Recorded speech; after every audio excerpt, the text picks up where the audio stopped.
नायक नहीं, वो किरदार था जो पर्दे से निकलकर सीधे हिंदुस्तान के दिल में बस गया।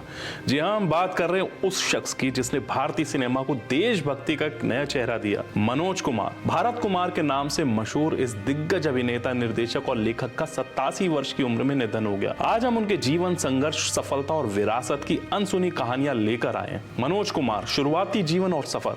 24 जुलाई 1937 को अविभाजित भारत के अब पाकिस्तान में स्थित एबटाबाद में जन्मे मनोज कुमार का असली नाम हरिकृष्ण गिरी गोस्वामी था। भारत पाकिस्तान विभाजन के बाद उनका परिवार दिल्ली में आ बसा। बचपन से ही फिल्मों के प्रति उनका जुनून था। दिलचस्प बात यह है कि मनोज कुमार ने अपना नाम दिलीप कुमार की फिल्म शबनम के एक किरदार से प्रेरित होकर रखा। उनका बचपन संघर्षों से भरा था, लेकिन उन्होंने अपने सपनों को साकार करने की ठानी। बॉलीवुड में एंट्री और शुरुआती संघर्ष। 1957 में फिल्म फैशन से बॉलीवुड में कदम रखने वाले मनोज कुमार ने कड़ा संघर्ष किया।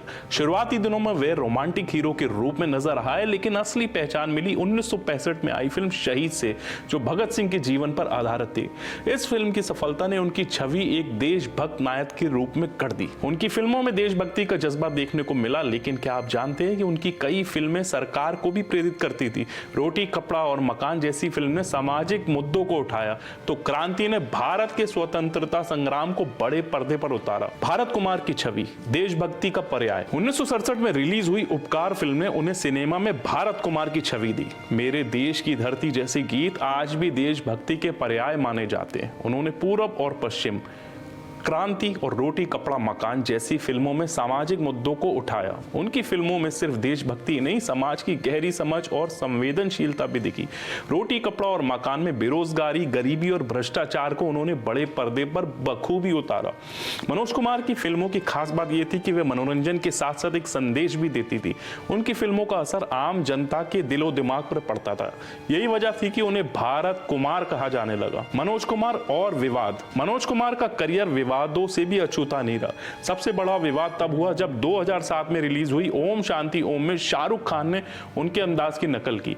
मनोज कुमार इस पर इतने आहत हुए कि उन्होंने इस अपमानजनक बताया और कहा कि वे कभी शाहरुख को माफ नहीं करेंगे। बाद में शाहरुख खान ने इस पर माफी भी मांगी थी। सम्मान और उपलब्धियां। मनोज कुमार को 1992 में भारतीय सिनेमा के सर्वोच्च सम्मान दादा साहब फाल्के अवार्ड से नवाजा गया। इसके अलावा उन्होंने पद्मश्री और कई फिल्मफेयर अवार्ड्स भी मिले। उन्होंने अपने करियर में सिर्फ अभिनय ही नहीं बल्कि निर्देशन और लेखन में भी खुद को साबित किया। उनकी फिल्मों को देखकर कई निर्देशक प्रेरित हुए और उन्होंने भी देशभक्ति पर आधारित फिल्में बनाई। उनकी शैली को कई अभिनेताओं ने अपनाने की कोशिश करी, लेकिन मनोज कुमार का कद कोई नहीं छू सका। मनोज कुमार की संपत्ति और नेटवर्थ। एक रिपोर्ट के मुताबिक मनोज कुमार की कुल संपत्ति करीब 100 करोड़ रुपए आंकी गई है। उन्होंने अपने करियर में कई सफल फिल्में दी और बॉलीवुड में एक लंबी विरासत छोड़ी। रिपोर्ट्स के मुताबिक उनके पास मुंबई में एक शानदार घर है, जहां उन्होंने अपनी जिंदगी के अनगिनत यादगार पल बिताए।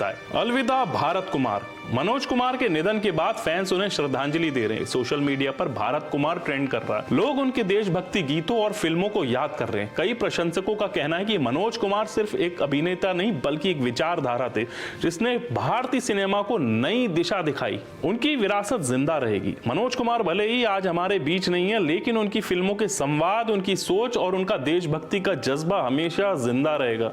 उन्होंने हमें सिर्फ फिल्में नहीं दी बल्कि सिनेमा के जरिए एक क्रांति ला दी। मनोज कुमार का जाना बॉलीवुड और भारत दोनों के लिए एक अपूरणीय क्षति है। उनकी यादें, उनके किरदार और उनकी आवाज हमेशा हमारे दिलों में गूंजती रहेगी। जय हिंद।